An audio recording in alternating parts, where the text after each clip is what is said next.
ప్రేక్షక దేవుళ్ళారా దండలో దండలో దండలో అందరూ బాగుంటారా? ఇవాళైతే నేను చేసి చూపిపోయేదేం తెలిసిన మన శ్రావణ మాసం వచ్చింది కదా. మన శ్రావణ మాసంలో ఏమేం చేసినాను చూడండి. ఫస్ట్ టైం ముందు రోజంతా ఫుల్ బిజీ అనమాట. ఇదండి వచ్చి రాగానే ముందేసుకొని అవన్నీ తోమాన్ని అంతా కడిగి పెట్టేసుకున్నాను అనమాట. తర్వాత వచ్చేసేసి పక్కన పెట్టేసుకొని వాటిని ఒక వైపు పెట్టి తర్వాత మన స్టవ్ ఉంది కదా, స్టవ్ అంటే లక్ష్మీదేవి ప్రతిమ కదా, అందుకని ఆమెని నీట్గా చేసి అందుకోసం తెచ్చిన పదార్థాలు ఇగోండి అట్టి పళ్ళు, కాయలు, అట్టికాయ గెలలు అన్నీ తెచ్చి పక్కన పెట్టేసినాను అనమాట. ఈ లోపల నేను ఫ్రెష్ అయ్యే లోపల మా వాడులా మమ్మీ నేను హెల్ప్ చేస్తానని చెప్పి హెల్ప్ చేయడానికి వచ్చాడనమాట. అదిగోండి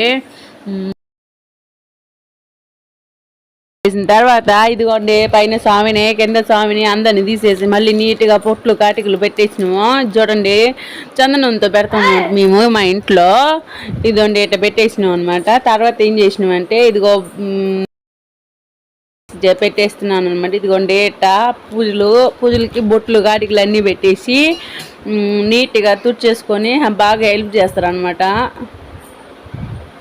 ఇదండి మా పొయ్యికి కూడా పెట్టేసినాము తెల్లారే లోపల. ఆ తర్వాత ఇదిగో పసుపు కుంకుమ తీసుకొని పోయి బయట పెట్టేసినాము అనమాట.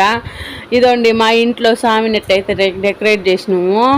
అలాగే మా స్టవ్ లక్ష్మీదేవి కదా, ఆమెని కూడా ఇట్లా డెకరేట్ చేసినాం అనమాట. ఇప్పుడు బయటికి వెళ్తున్నాం. బయటికి పోయినాక ఏం చేస్తున్నాము చూడండి. ఇక్కడ అంతా ముగ్గేయాలా. ఇదిగోండి పసుపు కుంకుమ తీసుకొని నీట్గా ఒక పక్కన పెట్టుకున్నాము.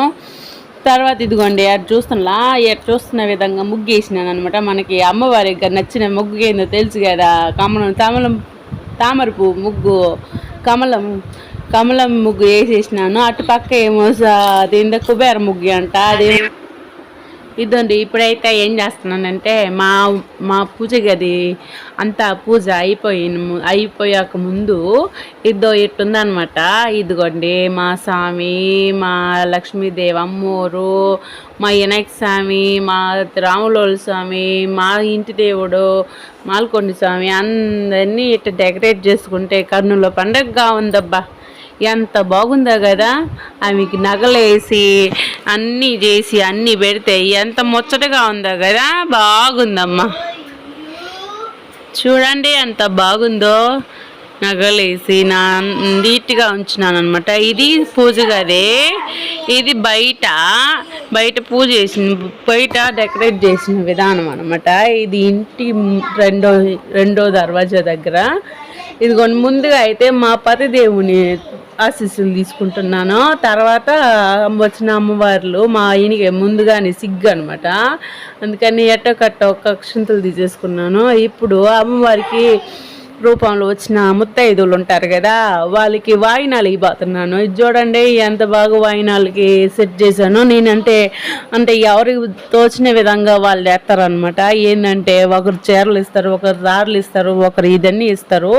కానీ నేనేంటంటే నాకు దోచిన దాకా జాకెట్ ఇచ్చినాను అనమాట. ఇదండి పూలు, అక్షింతలు, పసుపులు అంతా పక్కన పెట్టుకొని వాళ్ళకి వచ్చిన వాళ్ళని అమ్మవారిగా అనుకొని వాళ్ళకి కాళ్ళకి పసుపు కుంకుమ పూసేసి వాళ్ళకి అన్నీ నీట్గా చేసేసి గాజులు అవన్నీ ఇచ్చేసి వాళ్ళకి అక్షింతలు చేసి వాళ్ళ దగ్గర నుంచి బొట్టు అవి పెట్టేసుకొని ఇదండి వీడియోలో చూపించిన విధంగా నీట్గా ఆశీర్వాదం తీసుకున్నామంటే మనం నిన్ను నూరేళ్ళు మొత్తలాగా ఉంటామని దాని అర్థం అనమాట.